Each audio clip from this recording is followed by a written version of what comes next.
A lot of parents want to know if it's safe to pierce their baby's ears, and the American Academy of Pediatrics has said that it's best to wait until the child is old enough to care for the piercing themselves. And so, some kids are responsible and might be ready to do this at the age of 8. Some might not be responsible enough to do this until they're a little bit older. But obviously a baby isn't able to care for their ears themselves. And so there is some debate on this topic. And ultimately, if you're thinking of doing it, I do suggest talking with your pediatrician about it. There are some instances where a pediatrician would strongly advise against it, like in the case of congenital heart defects or disease. Infants with congenital heart disease would be at much higher risk if they were to get an infection as a result of an ear piercing. And so, of course, it's just not worth it. And if parents still insist on going forward with it, then they may even prescribe antibiotics.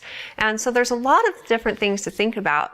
A lot of pediatricians recommend waiting until at least the 6-month mark when a baby has gotten a lot of their immunizations that help to prevent both infections and blood-borne disease.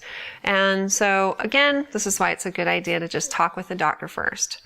If you make a decision to go ahead and do it, make sure that you're going to a place that's reputable and that has clean, safe practices and has a good track record. And you can figure out these things by doing a little bit of research.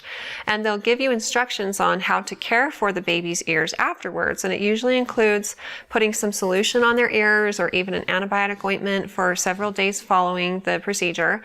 And you need to turn them slightly each day to make sure that the hole is actually forming. And allergies are also a concern, so you want to make sure that they're putting good posts into your baby's ears. The American Academy of Pediatrics actually recommends gold posts, and so this is an important part of the decision-making process as well. If you have more questions about it, like I said, of course, talk with your pediatrician. And if you have more questions in the future for me, feel free to ask them on our Facebook page at facebook.com/Intermountain Moms, and recommend us to your friends and family too.